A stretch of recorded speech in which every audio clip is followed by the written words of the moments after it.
Chapter 24 The Bewitchment of Pat. We were all in the doleful dumps. At least, all we young fry were, and even the grown-ups were sorry and condescended to take an interest in our troubles. Pat, our own dear frolicsome Patty, was sick again. Very, very sick. On Friday he moped and refused his saucer of new milk at milking time. The next morning he stretched himself down on the platform by Uncle Roger's back door, laid his head on his black paws, and refused to take any notice of anything or anybody. In vain we stroked and entreated and brought him tidbits. Only when the Story Girl caressed him did he give one plaintive little mew, as if to ask piteously why she could not do something for him. At that, Cecily and Felicity and Sarah Ray all began crying, and we boys felt choky. Indeed, I caught Peter behind Aunt Olivia's dairy later in the day, and if ever a boy had been crying, I vow that boy was Peter. Nor did he deny it when I taxed him with it, but he would not give in that he was crying about Patty. Nonsense. "What were you crying for, then?" I said. "I'm crying because my Aunt Jane is dead," said Peter defiantly. "But your Aunt Jane died 2 years ago," I said skeptically. "Well, ain't that all the more reason for crying?" retorted Peter. "I've had to do without her for 2 years, and that's worse than if it had just been a few days." "I believe you are crying because Pat is so sick," I said firmly. "As if I'd cry about a cat," scoffed Peter, and he marched off whistling. Of course, we had tried the lard and powder treatment again, smearing Pat's paws and sides liberally. But to our dismay, Pat made no effort to lick it off. "I tell you he's a mighty sick cat," said Peter darkly. "When a cat don't care what he looks like, he's pretty far gone." "If we only knew what was the matter with him, we might do something," sobbed the Story Girl, stroking her poor pet's unresponsive head. "I could tell you what's the matter with him, but you'd only laugh at me," said Peter. We all looked at him. "Peter Craig, what do you mean?" asked Felicity. "'Exactly what I say."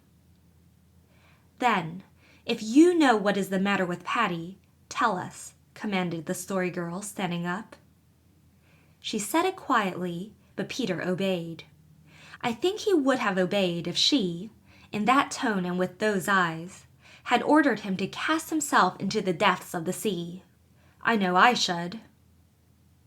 "He's bewitched, that's what's the matter with him," said Peter, half defiantly, half shamefacedly. "Bewitched? Nonsense!" "There now, what did I tell you?" complained Peter. The Story Girl looked at Peter, at the rest of us, and then at poor Pat. "How could he be bewitched?" she asked irresolutely. "And who could bewitch him?" "I don't know how he was bewitched," said Peter. "I'd have to be a witch myself to know that. But Peg Bowen bewitched him." "Nonsense," said the Story Girl again. "All right," said Peter. "You don't have to believe me." "If Peg Bowen could bewitch anything, and I don't believe she could, why would she bewitch Pat?" asked the Story Girl. "Everybody here and at Uncle Alec's is always kind to her." "I'll tell you why," said Peter. "Thursday afternoon, when you fellows were all in school, Peg Bowen came here. Your Aunt Olivia gave her a lunch, a good one. You may laugh at the notion of Peg being a witch, but I notice your folks are always awful good to her when she comes, and awful careful never to offend her." "Aunt Olivia would be good to any poor creature, and so would Mother," said Felicity. "And of course nobody wants to offend Peg, because she is spiteful, and she once set fire to a man's barn in Markdale when he offended her. But she isn't a witch. That's ridiculous." "All right, but wait till I tell you. When Peg Bowen was leaving, Pat stretched out on the steps. She tramped on his tail. You know Pat doesn't like to have his tail meddled with. He slewed himself round and clawed her bare foot. If you'd just seen the look she gave him, you'd know whether she was a witch or not. And she went off down the lane, muttering and throwing her hands round, just like she did in Lem Hill's cow pasture. She put a spell on Pat, that's what she did. He was sick the next morning. We looked at each other in miserable, perplexed silence. We were only children, and we believed that there had been such things as witches once upon a time, and Peg Bowen was an eerie creature. "If that's so, though I can't believe it, we can't do anything," said the Story Girl drearily. "Pat must die." Cecily began to weep afresh. "I'd do anything to save Pat's life," she said. "I'd believe anything." "There's nothing we can do," said Felicity impatiently. "I suppose," sobbed Cecily, "we might go to Peg Bowen and ask her to forgive Pat and take the spell off him. She might if we apologized real humble." At first, we were appalled by the suggestion. We didn't believe that Peg Bowen was a witch. But to go to her, to seek her out in that mysterious woodland retreat of hers which was invested with all the terrors of the unknown, and that this suggestion should come from timid Cecily of all people. But then there was poor Pat. "Would it do any good?" said the Story Girl desperately. "Even if she did make Pat sick, I suppose it would only make her crosser if we went and accused her of bewitching him.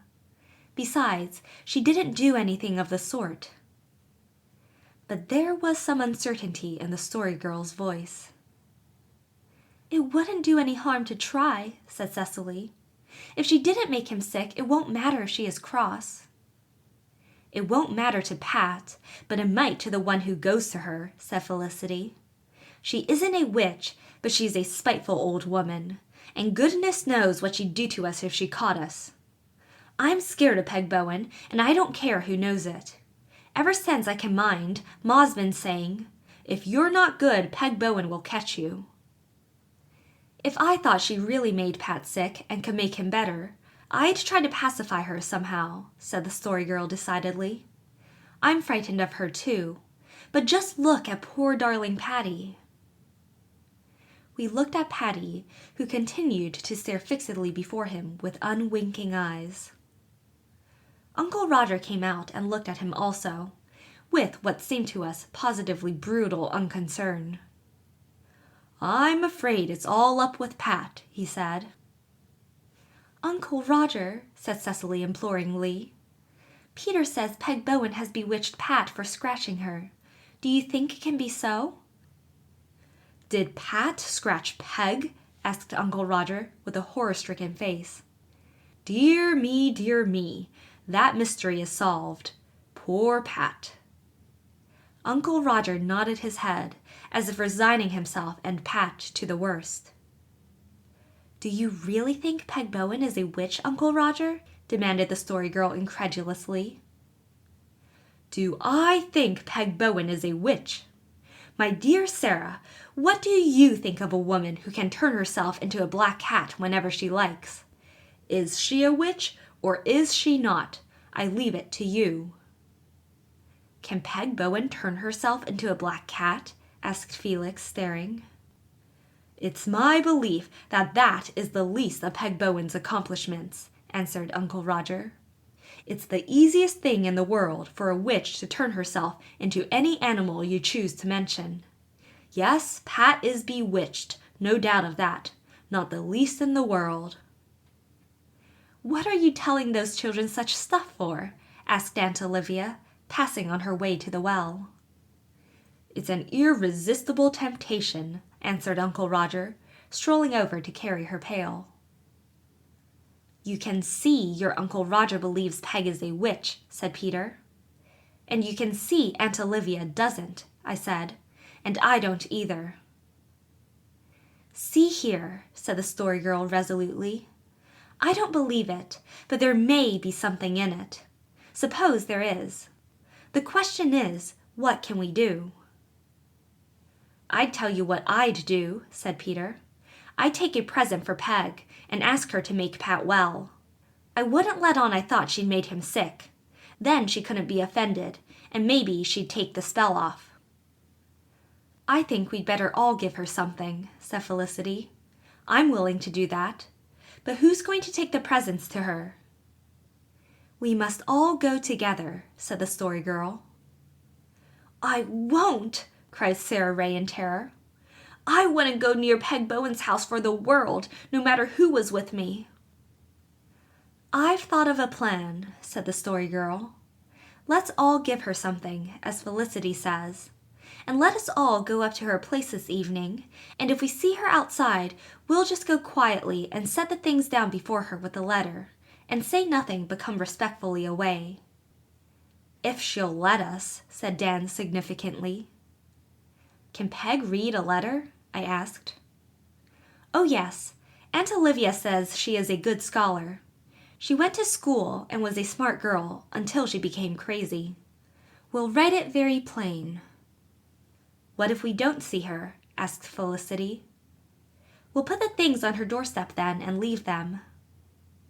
She may be miles away over the country by this time, sighed Cecily, and never find them until it's too late for Pat. But it's the only thing we can do. What can we give her? We mustn't offer her any money, said the Story Girl. She's very indignant when anyone does that. She says she isn't a beggar. But she'll take anything else. I shall give her my string of blue beads. She's fond of finery. I'll give her that sponge cake I made this morning, said Felicity. I guess she doesn't get sponge cake very often. I've nothing but the rheumatism ring I got as a premium for selling needles last winter, said Peter. I'll give her that. Even if she hasn't got rheumatism, it's a real handsome ring. It looks like solid gold. I'll give her a roll of peppermint candy, said Felix. I'll give one of those little jars of cherry preserve I made, said Cecily. I won't go near her, quavered Sarah Ray, but I want to do something for Pat, and I'll send that piece of apple leaf lace I knit last week. I decided to give the redoubtable Peg some apples from my birthday tree, and Dan declared he would give her a plug of tobacco. Oh, won't you be insulted? Exclaimed Felix, rather horrified. Nah, grinned Dan. Peg chews tobacco like a man. She'd rather have it than your rubbishy peppermints, I can tell you. I'll run down to old Mrs. Sampson's and get a plug. Now we must write the letter, and take it and the presents to her right away before it gets dark, said the Story Girl. We adjourned to the granary to indite the important document, which the Story Girl was to compose. How shall I begin it? She asked in perplexity. It would never do to say Dear Peg, and Dear Miss Bowen sounds too ridiculous. Besides, nobody knows whether she is Miss Bowen or not, said Felicity. She went to Boston when she grew up, and some say she was married there and her husband deserted her, and that's why she went crazy. If she's married, she won't like being called Miss. Well, how am I to address her? Asked the Story Girl in despair.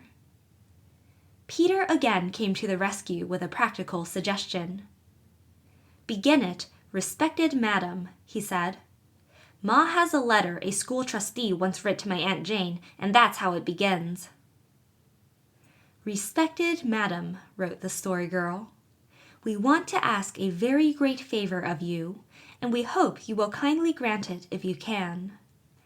Our favorite cat, Patty, is very sick, and we are afraid he is going to die. Do you think you could cure him, and will you please try? We are all so fond of him, and he is such a good cat and has no bad habits. Of course, if any of us tramps on his tail, he will scratch us, but you know a cat can't bear to have his tail tramped on. It's a very tender part of him, and it's his only way of preventing it, and he doesn't mean any harm. If you can cure Patty for us, we will always be very, very grateful to you. The accompanying small offerings are a testimonial of our respect and gratitude, and we entreat you to honor us by accepting them. Very respectfully yours, Sarah Stanley. "I tell you that last sentence has a fine sound," said Peter admiringly. "I didn't make that up," admitted the Story Girl honestly. "I read it somewhere and remembered it." "I think it's too fine," criticized Felicity. "Peg Bowen won't know the meaning of such big words." But it was decided to leave them in, and we all signed the letter. Then we got our testimonials and started on a reluctant journey to the domains of the witch. Sarah Ray would not go, of course, but she volunteered to stay with Pat while we were away. We did not think it necessary to inform the grown-ups of our errand or its nature. Grown-ups had such peculiar views. They might forbid our going at all, and they would certainly laugh at us. Peg Bowen's house was nearly a mile away, even by the shortcut past the swamp and up the wooded hill. We went down through the brook field and over the little plank bridge in the hollow, half lost in its surrounding sea of farewell summers. When we reached the green gloom of the woods beyond, we began to feel frightened, but nobody would admit it. We walked very closely together, and we did not talk. When you are near the retreat of witches and folk of that ilk, the less you say the better, for their feelings are so notoriously touchy. Of course, Peg wasn't a witch, but it was best to be on the safe side. Finally, we came to the lane which led directly to her abode. We were all very pale now, and our hearts were beating. The red September sun hung low between the tall spruces to the west. It did not look to me just right for a sun. In fact, everything looked uncanny. I wished our errand were well over. A sudden bend in the lane brought us out to the little clearing where Peg's house was before we were half ready to see it. In spite of my fear, I looked at it with some curiosity. It was a small, shaky building with a sagging roof, set amid a perfect jungle of weeds. To our eyes, the odd thing about it was that there was no entrance on the ground floor, as there should be in any respectable house. The only door was in the upper story, and was reached by a flight of rickety steps. There was no sign of life about the place except, sight of ill omen, a large black cat sitting on the topmost step. We thought of Uncle Roger's gruesome hints. Could that black cat be Peg? Nonsense. But still, it didn't look like an ordinary cat. It was so large, and had such green, malicious eyes. Plainly, there was something out of the common about the beastie. In a tense, breathless silence, the Story Girl placed our parcels on the lowest step, and laid her letter on the top of the pile. Her brown fingers trembled, and her face was very pale. Suddenly, the door above us opened, and Peg Bowen herself appeared on the threshold. She was a tall, sinewy old woman, wearing a short, ragged drugget skirt which reached scantly below her knees, a scarlet print blouse, and a man's hat. Her feet, arms, and neck were bare, and she had a battered old clay pipe in her mouth. Her brown face was seamed with 100 wrinkles, and her tangled, grizzled hair fell unkemptly over her shoulders. She was scowling, and her flashing black eyes held no friendly light. We had borne up bravely enough hitherto, in spite of our inward unconfessed quakings. But now our strained nerves gave way, and sheer panic seized us. Peter gave a little yelp of pure terror. We turned and fled across the clearing and into the woods. Down the long hill we tore, like mad hunted creatures, firmly convinced that Peg Bowen was after us. Wild was that scamper, as nightmare-like as any recorded in our dream books. The Story Girl was in front of me, and I can recall the tremendous leap she made over fallen logs and little spruce bushes, with her long brown curls streaming out behind her from their scarlet fillet. Cecily, behind me, kept gasping out the contradictory sentences. "Oh, Bev, wait for me!" and, "Oh, Bev, hurry, hurry!" More by blind instinct than anything else, we kept together and found our way out of the woods. Presently, we were in the field beyond the brook. Over us was a dainty sky of shell pink. Placid cows were pasturing around us. The farewell summers nodded to us in the friendly breezes. We halted, with a glad realization that we were back in our own haunts and that Peg Bowen had not caught us. "Oh, wasn't that an awful experience?" gasped Cecily, shuddering. "I wouldn't go through it again. I couldn't, not even for Pat." "It came on a fellow so sudden," said Peter shamefacedly. "I think I could have stood my ground if I'd known she was going to come out. But when she popped out like that, I thought I was done for." "We shouldn't have run," said Felicity gloomily. "It showed we were afraid of her, and that always makes her awful cross. She won't do a thing for Pat now." "I don't believe she could do anything anyway," said the Story Girl. "I think we've just been a lot of geese." We were all, except Peter, more or less inclined to agree with her. And the conviction of our folly deepened when we reached the granary and found that Pat, watched over by the faithful Sarah Ray, was no better. The Story Girl announced that she would take him into the kitchen and sit up all night with him. "He shan't die alone anyway," she said miserably, gathering his limp body up in her arms. We did not think Aunt Olivia would give her permission to stay up, but Aunt Olivia did. Aunt Olivia really was a duck. We wanted to stay with her also, but Aunt Janet wouldn't hear of such a thing. She ordered us off to bed, saying that it was positively sinful in us to be so worked up over a cat.